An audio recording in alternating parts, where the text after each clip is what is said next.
Luckily, there's another sightseer craft in the gazebo, though it looks much older and the floor of this one isn't transparent, which I'm fine with.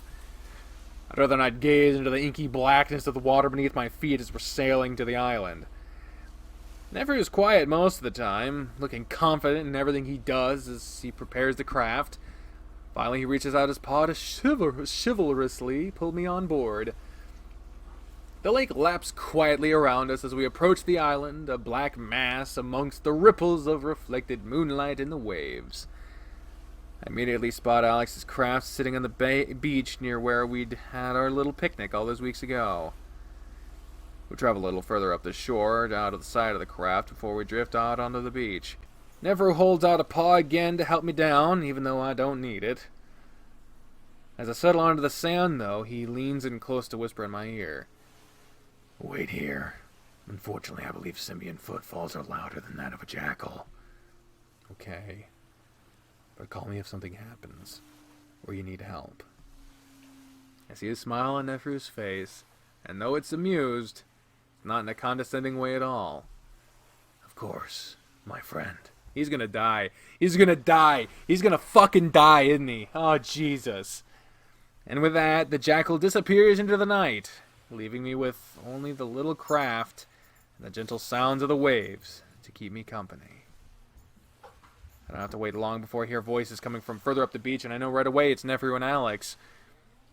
I wait a few moments to see if Neferu will call my name.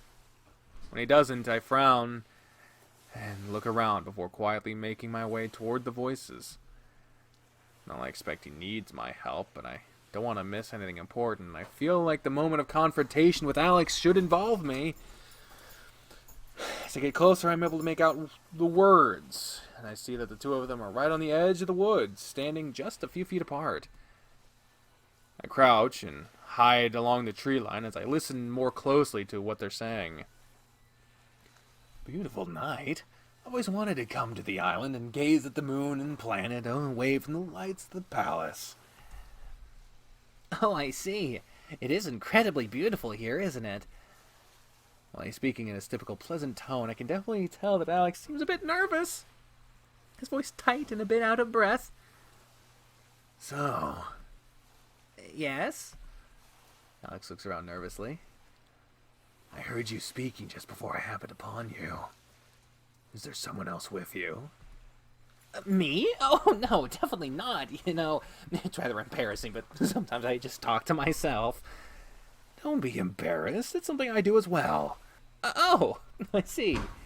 Alex seems to be relaxing a bit under Neferu's treatment, but tenses up again at the next sentence.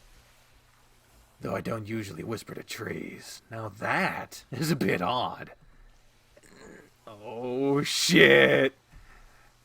I see Alex's ears flatten, though I'm a bit confused at the statement. Whispering to trees? I... Alex doesn't seem to have an answer ready and stutters in the most guilty way imaginable. Weirdly enough, though, he sidles up closer to Neferu. Oh, boy.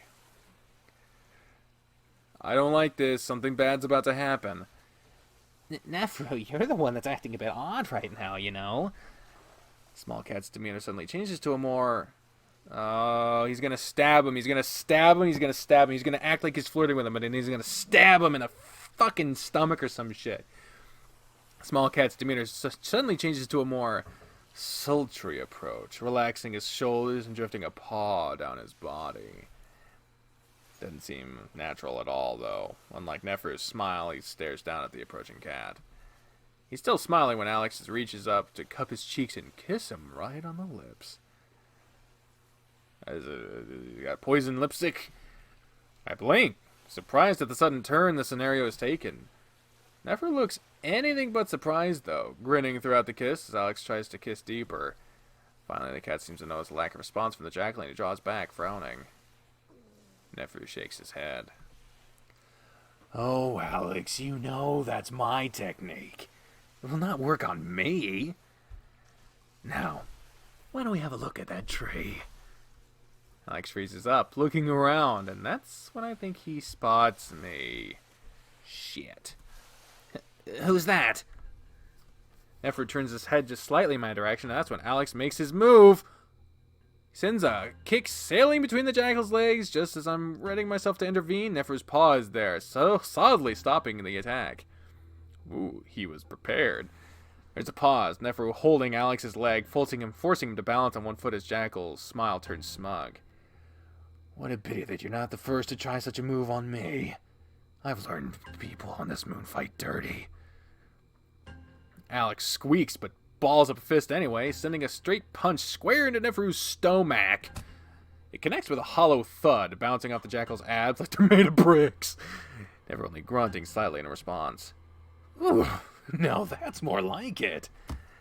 Suddenly, Neferu uses a leg to sweep Alex's only foot off the ground, sending the cat onto his back in the sand. Neferu follows him down, pinning the cat there, almost engulfing Alex with his much bigger body. Get off me! Help! Alex spots me as I come out into the open, standing next to the two of them. I don't know if that was the right move, William. William, help me, the Jackal's gone mad! Again, I would be louder, but I'm not trying to fucking sound like I'm screaming in a basement. I fold my arms and stand over him, and Alex quickly realizes I'm definitely not there to help him. What are you two doing? I told you I know nothing, William! Why must you keep attacking me like this? Alex continues to struggle meekly under the Jackal, not even looking like he's trying to escape.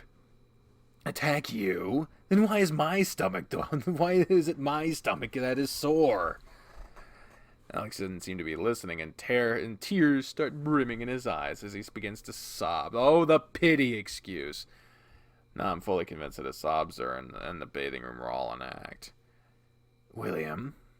I turn my attention back to Neferu, who's smiling as always. About 10 paces directly in front of me is a large tree, larger than the others that surround it. Do you see it? I look ahead and immediately see what Neferu's talking about. The tree noticeably larger than the others, its branches stretching dozens of feet into the air, the leaves looking like silver in the moonlight. Yes? Go up to it, circle it, see if you can find a hollow. What the fuck is a hollow? I know what hollow means, but what a singular hollow? I do as I'm told, feeling a little apprehensive as I step just inside the dark woods. Wait, Neferu, William, I don't understand. Why are you doing this? I realize at that moment how much I'm trusting Neferu here. I have no idea what's happening at all. The trunk of the tree is thick, enough that I wouldn't be able to touch hands if I were to hug it. I start looking for the hollow Neferu described. As I walk around the tree, I immediately spot one on the other side of it. I look into the black hole, feeling a bit nervous at what I might find in there. I stop as tiny red light in the hollow flares to life with my voice before fading again. What the? It happens again, pulsing to the sound of my voice. You found it? Yeah, and there's a little red light in there that's lighting up with my voice. I watch the hypnotic ebb and flow of the light as I speak. Thank you, William. You may come back now. Gratefully, I return to the side of my Gamian friend, noticing Alex's demeanor has completely changed now. He's sullen, though almost expressionless as he lays under the Jackal, not even pretending to be trying to escape at this point. Well, that settles it, doesn't it, Alex? Alex remains quiet, staring up at the sky. What is it? Nefer looks up at me. Classic Amorphian parent tech. They often combine plant life and machinery to create their gadgets. Rather ingenious. And they've recently been sharing their knowledge with us on Camia. What a mistake that was. Wait, but what is it? A communication device. It uses the branches of a massive antenna, capable of transmitting information great distances, though it's likely transmitting to Adastra City. There's likely a second spy there who then beams the information through a much more powerful machine straight to Amorphia. Nefer grins in Alex's face. Isn't that right, Alex? Once again, Alex remains silent, seeming to have shut down. So, do you want to be the one to tell Cassius, William? Oh, that finally gets a reaction out of Alex, and he stiffens up, fur bristling out as he snarls at Nefru. And for what reason, Jackal? We're all spies here, including you. Especially you. Oh, I have no idea what you're talking about, Alex. Nefru's tone says otherwise. Alex continues to glare up at the Jackal, his fur starting to lay flat again. Oh, you think I'm that stupid? You think I just let you fuck? Ooh. Ooh. Okay. Let you do that, without any regard to your intentions, without studying you.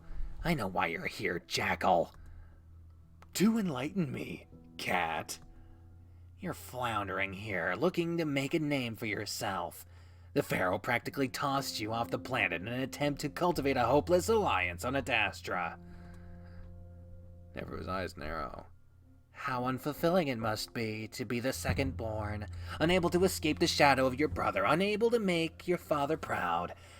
Stuck on this moon, getting your balls kicked in by the bigot wolves. Alex sounds and looks almost unrecognizable. Even your sisters, the third and fourth born, have secured positions of greater prestige than you. I see Nefru grip tighter into Alex, but the cat goes on. In an era when the royal family has already given up so much power, you're desperate behind that facade of confidence, terrified of withering away into historical insignificance. You'll be less than a footnote in the Camian history books. Nefru isn't smiling anymore, and I can tell that he's been caught off guard just as much as me by the cat's complete change in character. Still, he keeps his hold on the cat, remarking coolly, I would choose my words more carefully if I were you, considering your position right now. As I was saying, we'll be reporting this to the Emperor as soon as we return to the palace. Alex seems to deflate again, apparently satisfied with the hits he'd gotten in on the Jackal. What do you want? Don't play stupid. What do you want from me? You've known I was a spy since you first got here, and you're only doing this now because you want something. Oh, how considerate of you. Damn it, my mush mouth today. Oh, how considerate of you. Well, Nefru looks up at me. What do you think we want, William? Full access to the archives. Alex snorts. I don't have that. Then get it. We know how close you are to Cassius. Make something up as to why you need it, then grant us access. For what reason? To help Amicus. Cassius will not be harmed by this. You have until next week, otherwise the Emperor will know of your treason. Alex remains quiet, and Nefru seems satisfied with that, pushing off the cat and getting to his feet. Let us be off. Jackal speaks briskly to me before turning on his heel and making his way back to the craft. I don't like this. The reason I don't like this is because that's a communicator in that tree. Right over there, just 10 feet away. So whoever the fuck is on the other end of that fucking thing heard all of that. Now, there's a number of things that could go wrong with that. There's us knowing about treason but not reporting it. There's Alex's grand speech, which could be edited down as a smear piece. There's all kinds of shit. I don't think this was a win for us here. I look down at Alex, watching as the cat simply stares at the moons, not even acknowledging me. The way back is a bit awkward, never quiet, clearly upset. I haven't really ever seen him like this before. And I have to remind myself that I probably rarely see the real Nefru. He's putting on an act just like Alex. Just like they both have to. And though I'm curious about his family situation, I have enough sense not to pry. Instead, I ask what I'm most worried about. What's to stop Alex from betraying us? He could just as easily tell Cassius about our plot. The jackal is staring off into the water, his elbows on the railing of the sightseer as he hunches over. He won't. He can't bear the thought of Cassius knowing of his betrayal. I don't know if that's true. The usual confidence and natural smugness that's usually in the jackal's voice is completely missing, his tone flat. You sure? Yes. His love for Cassius is almost equal to that of his loyalty to Omorpha, sorry. Which is why I assured him that Cassius won't be harmed by our plans. We have little to worry about. I don't fucking think so. The jackal's mood puts me off from asking any more questions, and we sail the rest of the way to the palace in silence. 3 days later, Alex is able to gain full access to the archives. He doesn't explain to us how he did it, instead simply notifying Nefru of the specific time he'd open the archive for us, and to be ready. That sounds like a fucking trap. I don't have to argue to come along this time. Instead, Virginia tells me that I'll need to go if we're to erase my profile from the palace's database. Doing this will allow me to leave the palace without being killed by Com, just another last resort in case things go bad. Nefru stays behind this time, deciding it to be best considering he's not exactly needed for what we're about to do. So, Nefru is already implicated in the last thing, we're the constant threat, and Virginia's about to get fucked over too. So we're all gonna get fucked all at once. I don't like this. Maybe I'm just paranoid, but I don't see this ending well for us. Alex walks stiffly. God damn it. Alex walks stiffly ahead of us, not speaking or really acknowledging us in any way. I find it unnerving after knowing the cat for so many months, though Virginia doesn't seem bothered at all. We walk to a portion of the palace that I haven't been to very often, mostly because I was never shown the area. Alex comes to a door that he presses his hand to, and unlike the other black panels, this one flashes a green color before the door opens. We walk inside the room, and I get my first look at the archive, looking like some Atlantis shit.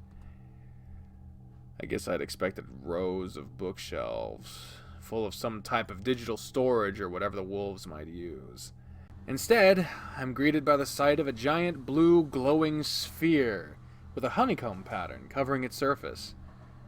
What's most striking about it, though, is the swirling characters that appear and disappear just over the surface. They're symbols I don't recognize, not any that I've seen on Adastra before. A couple of those are fucking hiragana characters, I'm not gonna fucking lie. Sitting in front of the floating sphere are 2 stone dragons, mouths open and silent snarls. Alex seems to be in a hurry as he walks up to the globe. Without hesitation, he sticks his paw into the swirling blue, and the characters and swirls seem to congregate around it before the whole thing pulses. Seems to satisfy the cat as he turns away. That should give you full access. You're on your own from here. With that, the cat leaves. I'll have to tell someone we're breaking into the archive. I watch him disappear out the door, for the first time feeling a bit sad at how our relationship has changed.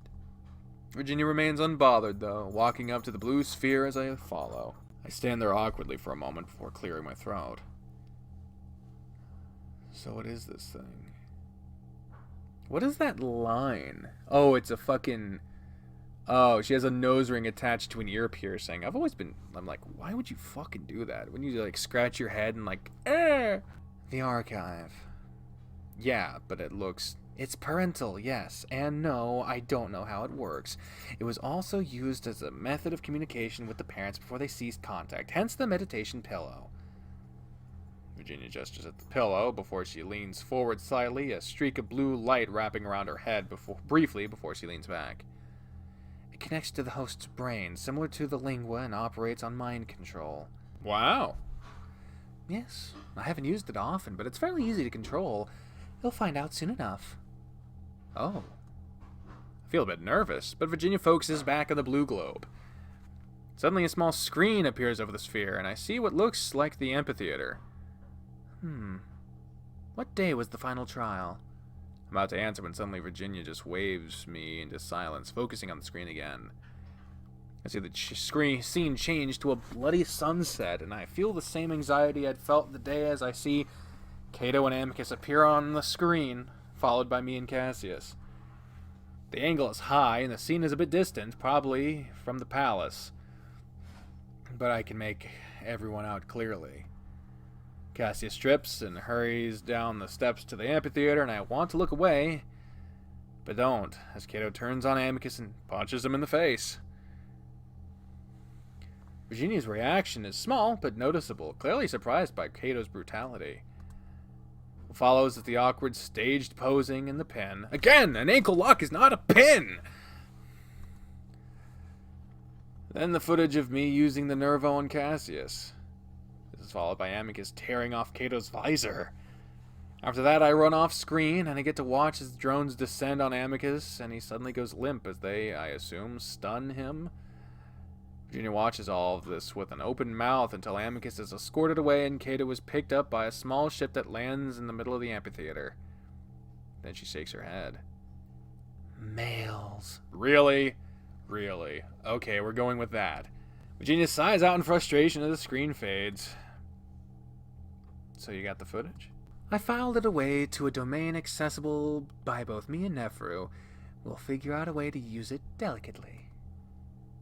And the investigation into the crash? This is something that I'd brought up to Virginia and Nephru before we came here, even though we both seemed skeptical that it could be useful in any way.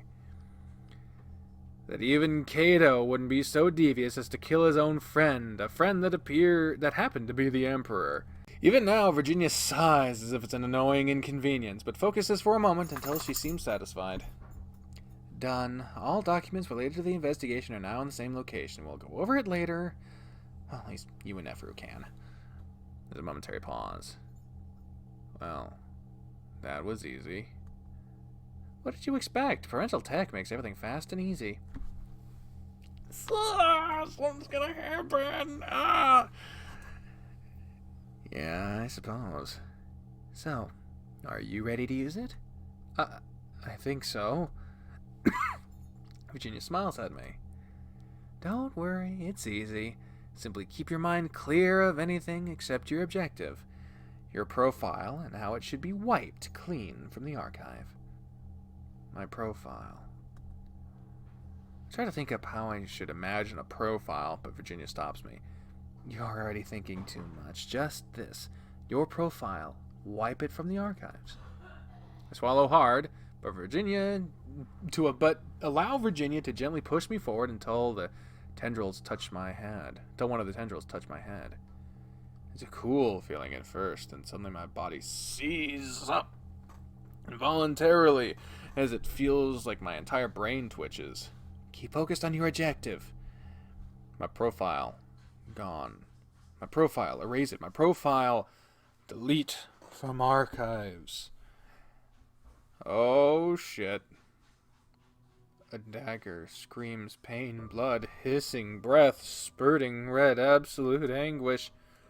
William, no, please. Don't leave me here, please. Come back to me. You can't leave me to be alone. Amicus screams right into my ear, and I've never heard him sound like this before. It's horrible, and I know I need to comfort him, to tell him I'm not leaving.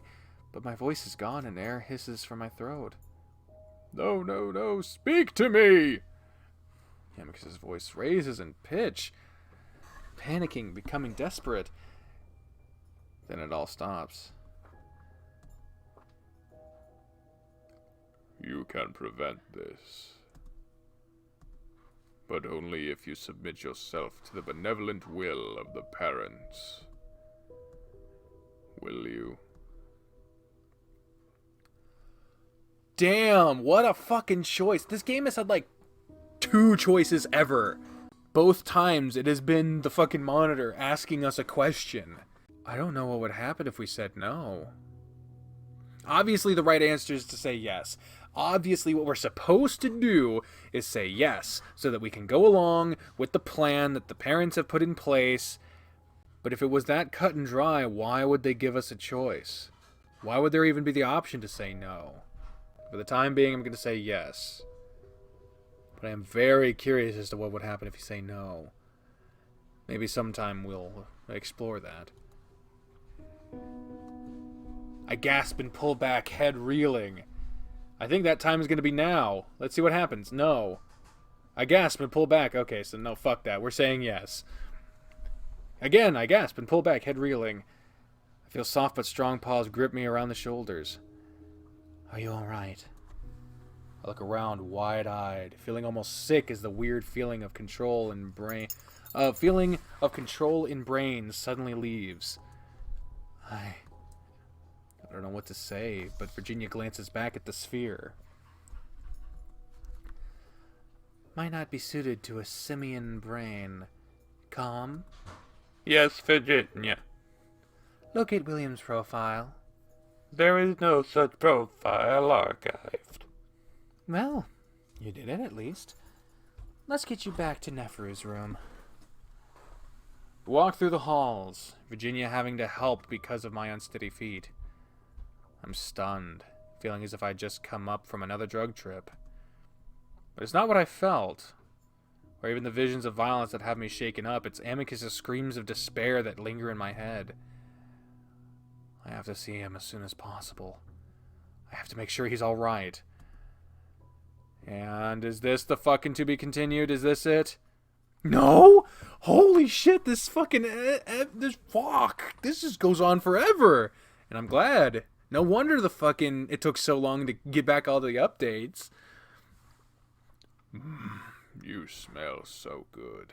Yeah, they're nice to see you too, Amicus. Amicus has me pinned to the floor on the little blanket that I brought with me. He's smothering me with his big body, grinding down against me as he licks and naps at my neck. Nips, not naps. I haven't even been here more than a minute. Wait, what if Calm sees... I gasp around the licks, and Amicus responds by holding my head in his giant paws, keeping me steady as he starts to push his hips against me, his thighs forcing my legs upward. Amicus mumbles into my throat. Then let him watch. Calm isn't watching, as far as I know. Somehow I'd been able to convince Cassius to give us more privacy. Actually, I think I just grossed him out when I asked, wrinkling his nose as he instructed Calm to keep the drone at the top of the ladder this time. At that moment, I feel the wolf's hard length pressing against my ass. And even though I'm in my underwear and robes, I pull back. Whoa, not now, Amicus. Amicus goes on nuzzling me, moving my face and locking lips with me, and for several seconds while he continues to push his hips against me. He finally pulls back a little. I know, I'm just playing around a little. I've been down here too long. I love you, everything about you. He's getting... That makes me uncomfortable. Clearly. It makes me uncomfortable because, like, when you're in solitude, the way you see the world changes. I don't know. That's all I'm able to say before he starts to kiss me again, licking and sucking. And I'm at least glad that it tastes like they're providing him with some mouthwash stuff down here.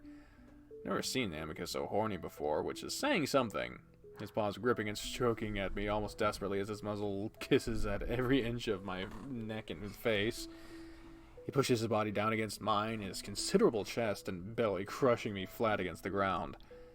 When his muzzle starts dipping down lower, snuffling against my chest and on my robes, I decide that I've had enough.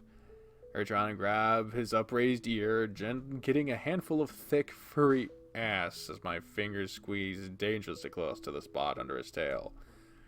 Predictably, Amicus gasps in surprise and pulls back, quickly sitting up so his rear is safely pressed against the blanket and I have room to finally sit up myself. What was that for?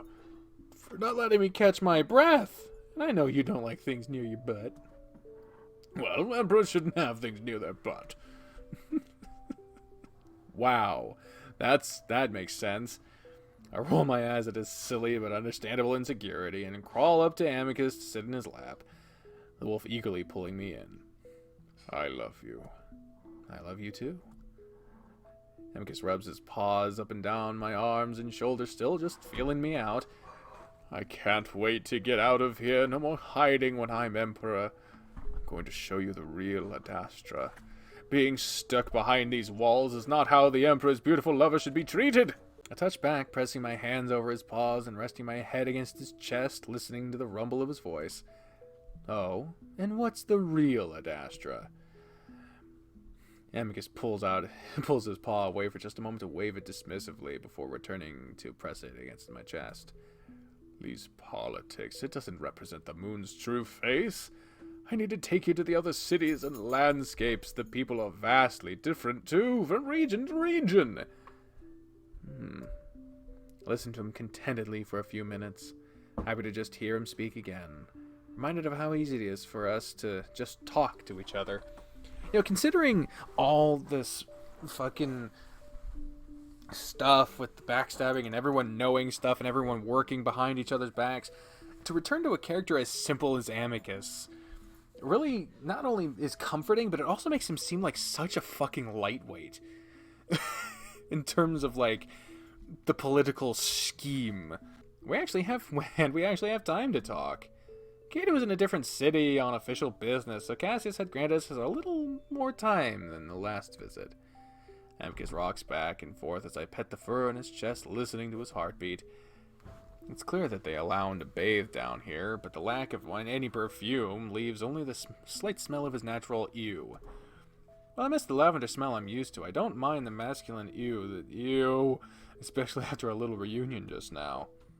I want to sit here forever, feeling completely calm and safe for the first time this week. I know it has to end, though, and there's so much to tell the wolf, so I pull back, looking up at Amicus's face. Amicus. Yes? I need to talk to you about something. Go on. Amicus leans down, pressing a nose against my hair and inhaling deeply. It's about the parents, I think. I need to talk to you about something they showed me. Ah, that's the to be continued noise. I know that sound. I know it. Yeah, there it is. Alright, so the cliffhanger is us about to tell Amicus about the parent stuff. So shit. So what happened in this update? Well, we finally got confirmation that Alex is a fucking spy asshole. We are operating under the assumption that he is emotionally dedicated to Cassius, even though I'm not really sure about that. We erased our profile from the archive, which means that we're able to move freely from the palace, which I don't know how that's going to be applicable other than us leaving. The parents spoke to us through the monitor. We learned that it is the parents' plan to get Amicus on the throne, which is our goal too. And then we got a weird choice as to whether or not we would side with the parents. Now, the last choice was whether or not we believe Amicus could be an effective emperor. We said yes. And on this one where we said that we would bend to the parents' will, we also said yes. So I'm very curious what would change if you said no to both of those. I don't imagine that we would know for sure now. If you do know anything, I guess feel free to let me know, because there's no spoilers you could let me know. This is the most recent build. I don't know, man. So I guess going forward, when the new update comes out, I saw something on Patreon about how Amicus was getting a month break. So we might not get another update until fucking December. I don't honestly know. But until whenever we do get that update, we just have this to think about. Can we trust the parents? And more widely, who in the hell can we trust? Because they made a point to mention a couple of things. Like, I noticed just now how much I'm trusting Neferu. And then, a little bit later on, I realized then that I really only rarely see the real Neferu or something. We know everyone, essentially, other than Cassius and Amicus, are the only people that aren't just trying to do shit other than what they're saying. Cassius has his goals, but he's not been fucking lying about anything from what we can tell.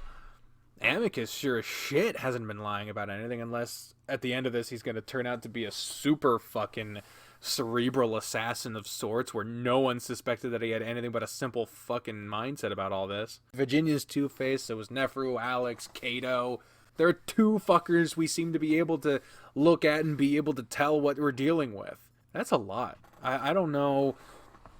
I don't know where any of this is going again, but I guess that being said, I very much look forward to the next update, and we'll see what happens then when we tell Amicus about what the parents showed us, which I don't know is a good idea because Com is right fucking there, but whatever.